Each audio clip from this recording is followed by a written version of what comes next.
Hindi anime देखना है? अभी तक के सबसे बेस्ट हिंदी एनिमे कौन से हैं? नहीं पता? इस वीडियो में जान जाओगे। और हाँ, इस लिस्ट का हर एनिमे जनरा और यूनिक स्टोरी की वजह से अपने आप में ही नंबर 1 है। तो रैंकिंग पे नाराज मत होना, लास्ट तक बने रहना क्योंकि एंड में कुछ बोनस एनिमे तुम्हारा इंतजार कर रहे हैं। डीमन स्लेयर या किमेत्सु नो याइबा एक ब्लॉकबस्टर एनिमे है जिसमें हमारा हीरो तांजीरो एक दिन अपना काम करके घर लौट रहा होता है और देखता है कि उसके पूरे परिवार को कोई मार चुका है, कोई डीमन। लेकिन उसकी बहन जिंदा बच जाती है, पर वो भी एक डीमन बन चुकी है अब। तो तांजीरो अपनी बहन को फिर से इंसान बनाने का रास्ता ढूंढने में लग जाता है और उस डीमन से अपने परिवार का बदला लेना चाहता है। पहली बात तो इसकी एनिमेशन नेक्स्ट लेवल है। इसकी फाइट्स और इसकी म्यूज़िक भी टॉप नॉच है। इसके हर कैरेक्टर की एक अलग कहानी है जिसकी वजह से वो लड़ता है और इसके हर एपिसोड के साथ एनिमे और ज़्यादा अच्छा होता जाता है। और सीज़न 1 के बाद मुगेन ट्रेन मूवी को देख लिया तो फिर तारीफ़ करते नहीं थकोगे। हाईक्यू एक वॉलीबॉल स्पोर्ट्स एनिमे है।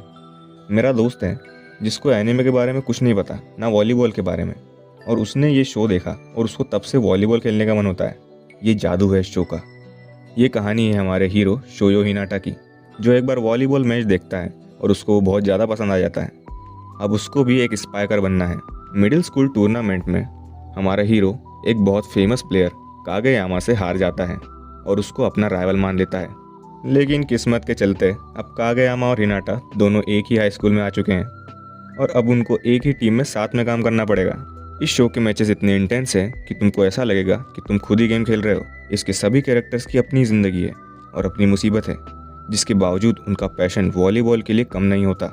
और इसकी एनिमेशन ऐसा लगता है मानो तुम रियल वॉलीबॉल मैच देख रहे हो। विनलैंड सागा एक बदले की कहानी। ये शो मकोतो युकीमुरा की मांगा पर बेस्ड है, जो कि टॉप 3 सीजन मांगा में से एक है। ये कहानी है हमारे हीरो थॉरफिन की, जिसके पिता को हत्यारों ने मार दिया है, लेकिन वो उसी मर्सेनरी ग्रुप को ज्वाइन करता है ताकि उसके पिता के कातिलों को मार सके।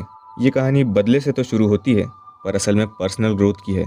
और इसके कैरेक्टर्स जैसे थॉरफिन, एस्केलाड और कनूट दिल को छू जाने वाले हैं, पर इनकी ग्रोथ बताती है कि समय किसी को बदल तो सकता है, लेकिन कितना ज़्यादा बदल सकता है। ये शो वाइकिंग्स कल्चर और पॉलिटिक्स पर चलता है और इसकी स्टोरी में एक्शन, ड्रामा और साइकोलॉजी का मिक्सचर है, जो तुम्हारे मन में सवाल ला देगा कि क्या ये जो बंदा बोल रहा है वो सच है।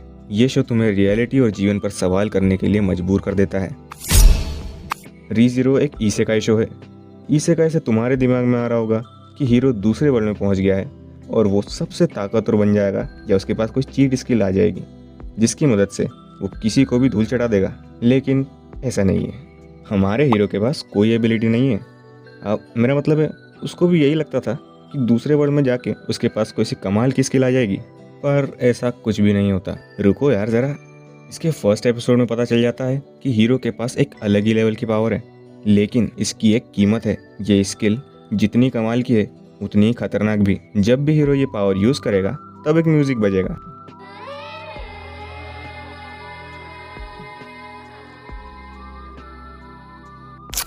तब समझ जाना हीरो की लगने वाली है। ये show one of the best isekai है और इसका फर्स्ट एपिसोड देखने के बाद रुकने का मन नहीं करेगा और सीजन 1 कब खत्म हो गया पता भी नहीं चलेगा। ये एक डार्क साइकोलॉजिकल एनिमे है। मैंने इसमें बिल्कुल भी स्पॉइल नहीं किया है, क्योंकि जब इसका फर्स्ट एपिसोड बिना स्पॉइलर के देखोगे तब तुम बोलोगे मजा आया। और मैं ये जो मजा है हिंदुस्तान के हर व्यक्ति को देना चाहता हूँ, क्योंकि ये है ही इतना यूनिक। आगे बढ़ते हैं हमारे नेक्स्ट एनिमे पे, जो है that time I got reincarnated as a slime. नाम से ही पता चल गया होगा, इट्स एन इसेकाई।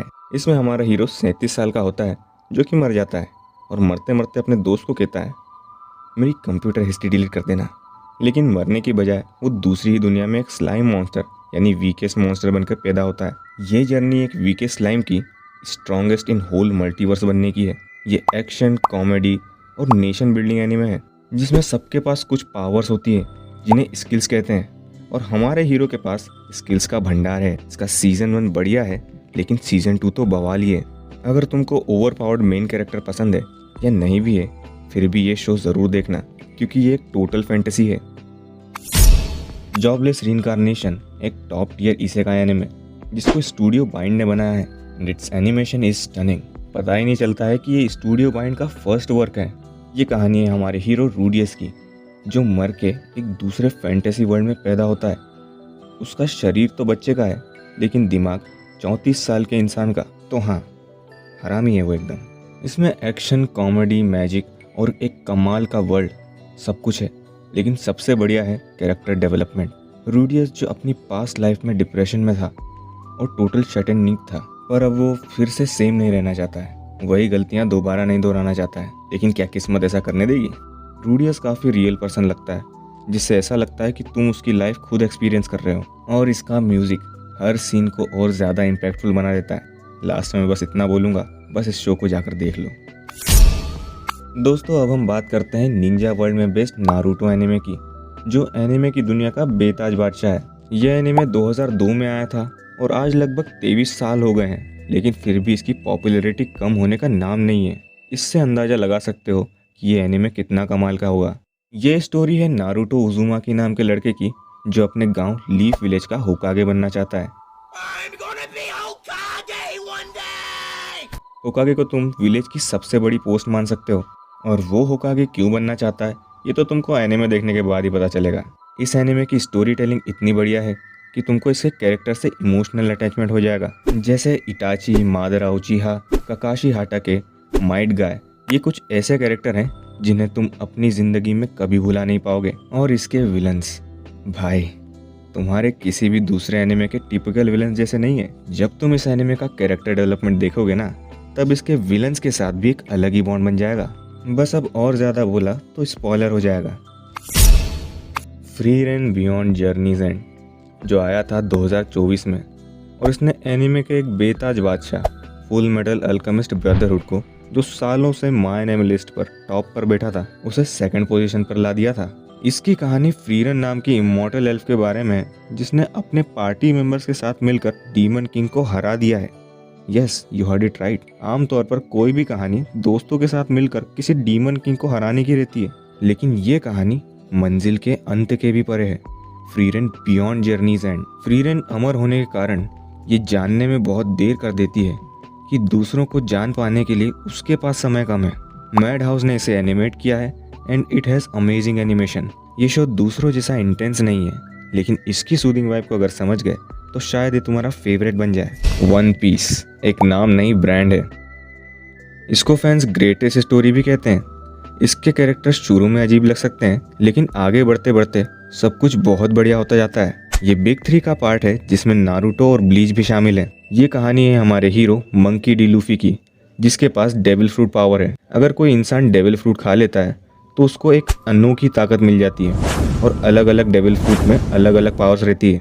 हमारे हीरो का सपना पायरेट किंग बनना है। बेसिकली जो पायरेट किंग था, उसने मरने से पहले बताया था कि उसका सबसे बड़ा खजाना वन पीस को उसने एक जगह पर छुपा दिया है, बस उसको ढूंढने की जरूरत है। तब से शुरुआत हुई द ग्रेट पायरेट एरा की, और जो भी वन पीस को पालेगा उसको मिलेगा सबसे ज्यादा wealth, fame and power. One piece में ओडा ने सबकी बैक स्टोरी बहुत ही आइकॉनिक बनाई है।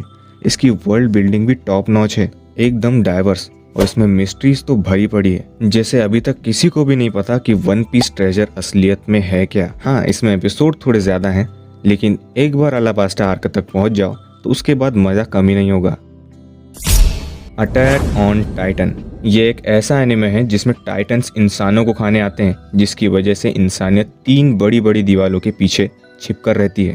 पहले मेरे को लगा था इसका तो नाम ही गलत है, इसका नाम तो अटैक ऑफ टाइटन होना चाहिए था, पर जैसा इसका नाम है ये बिल्कुल वैसा ही है। इंसान टाइटन्स पर अटैक करते हैं जब टाइटन्स उन्हें खाने आते हैं। इसका मेन कैरेक्टर एरन येगर है, जो दीवारों के पीछे रहने वाले इंसानों को टाइटन से बचाने के लिए इस दुनिया के सारे टाइटन्स को खत्म कर देना चाहता है। और ऐसा वो क्यों करना चाहता है वो तो तुमको एनिमे देखने के बाद ही पता चलेगा। एओटी में सब कुछ है, एक्शन, सस्पेंस, पॉलिटिक्स और दिमाग हिला देने वाला ट्विस्ट। इसकी स्टोरी इतनी डीप है कि तुम हर एपिसोड को देखने के बाद सोचने पे मजबूर हो जाओगे कि अरे भाई ये क्या हो गया, अगले एपिसोड में क्या होगा। एरन, मिकासा, आर्मिन, लीवाई, एरविन जैसे कैरेक्टर्स की जर्नी तुम्हें इमोशनल कर देगी। इस एनिमे की एनिमेशन सबसे बेस्ट है। तुम्हें इस एनिमे में कैप्टन लीवे का कैरेक्टर बहुत पसंद आने वाला है, मेरा तो फेवरेट है। अगर तुम्हें कुछ ऐसा देखना है जो टोटल माइंड ब्लोइंग हो तो ये मस्ट वॉच एनिमे है। मतलब ये एक ऐसा एनिमे है जो मस्ट वॉच बिफोर डाई की लिस्ट में भी टॉप पे होगा।